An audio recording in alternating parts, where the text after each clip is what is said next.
আসসালামু আলাইকুম। আজকে আমি আপনাদের মাঝে নতুন একটি ভিডিও নিয়ে হাজির হলাম। আশা করি সবাই ভালো আছেন। আজকে আমি আবারও আপনার 6টি চীন হাঁসের বাচ্চা নিয়ে হাজির হলাম।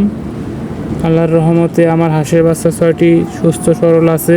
আমি আপনাদের কাছে একটি গুরুত্বপূর্ণ কথা বলবো, সেটা হচ্ছে চীনা হাঁসের বাচ্চা ভুলেও বৃষ্টির দিনে এই কাজগুলি করবেন না। তা না হলে হাঁসের বাচ্চা একটাও বাঁচাতে পারবেন না।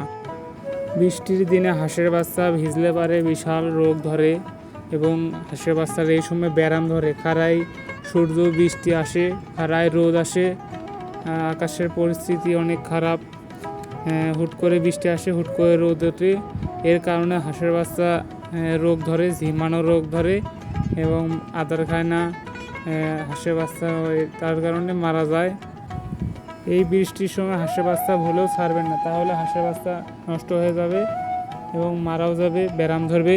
এই সময় অনেক ব্যারাম ধরে। আপনাদেরকে অনুরোধ, আপনারা কেউ হাঁসের বাচ্চা ছাড়বেন না এই সময়, তাহলে একটি ঝিমানো ব্যারাম আছে, এটা ধরবে।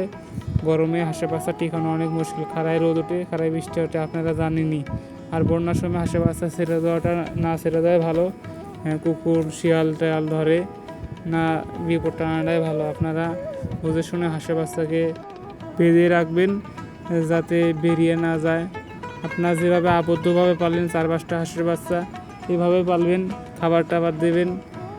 ফিড যদি হাঁসের বাচ্চা বড় হয়ে থাকে তাহলে ফিড টিড না দিলেও চলবে, ধান দেবেন, খড় ভুসি টুসি এগুলো দেবেন। চীনা হাঁসের বাচ্চা ঘাস খায়, ঘাস দেবেন। আমার চীনা হাঁসের বাচ্চা ঘাস খায়। আর আপনাদের কয়টা হাঁসের বাচ্চা আছে আমার কমেন্টে জানাবেন। আরেকটা কথা, আমার চ্যানেলটি সবাই নতুন হয়ে থাকলে সবাই সাবস্ক্রাইব করবেন এবং যারা আগে থেকে আছেন তাদেরকে অনেক অনেক ধন্যবাদ। আমি যে হাঁসের বাচ্চার ভিডিওগুলো ছাড়ি আপনাদের কাছে ভালো লাগে থাকে, এই ভিডিওতে একটা লাইক দিবেন।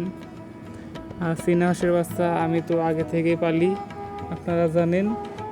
আমি প্রথমেও 6টা হাঁসের বাচ্চা নিয়ে শুরু করছি, এখনও 6টা হাঁসের বাচ্চা আছে, একটি হাঁসের বাচ্চাও নষ্ট হয়নি। আপনারা ছোটো হাঁসের বাচ্চা থাকলে আমার আগের ভিডিওগুলো দেখতে পারেন। বড় হাঁসের বাচ্চা যদি থাকে 2 মাসের 2.5 মাসের হাঁসের বাচ্চা, তাহলে আমার এই ভিডিওগুলো দেখতে পারেন, কিছু অভিজ্ঞতা হবে। আর আপনারা কপি লিঙ্ক করে আপনার বন্ধুদেরকে শেয়ার করে দেবেন, তাহলে হাঁসের বাচ্চাগুলো ভিডিও দেখে আপনার বন্ধুরাও অভিজ্ঞতা নিতে পারবে। আর নতুন নতুন হাঁস খামারিরা আমার এই চ্যানেলে সবাই ভিডিও দেখবেন, কিছু ধারণা নিতে পারবেন। আর একটি কথা, হাঁসের বাচ্চা আমার 2.5 মাস হয়েছে, তাই কী হয়েছে, কিন্তু আপনারা খাওয়া দাওয়াটা সবসময় যখন 3 বেলায় থাকে নিয়মিত, বড় হয়েছে তাই কী হয়েছে, এখনও আপনারা 3 বেলায় খাদ্য দেবেন, নিয়মিত খাদ্য দেবেন। হাঁসের বাচ্চা যাতে খেতে কোনো ঘাটতি না যায়, তাহলে কিন্তু হাঁসের বাচ্চা এখান থেকে ওষুধ ধরতে পারে।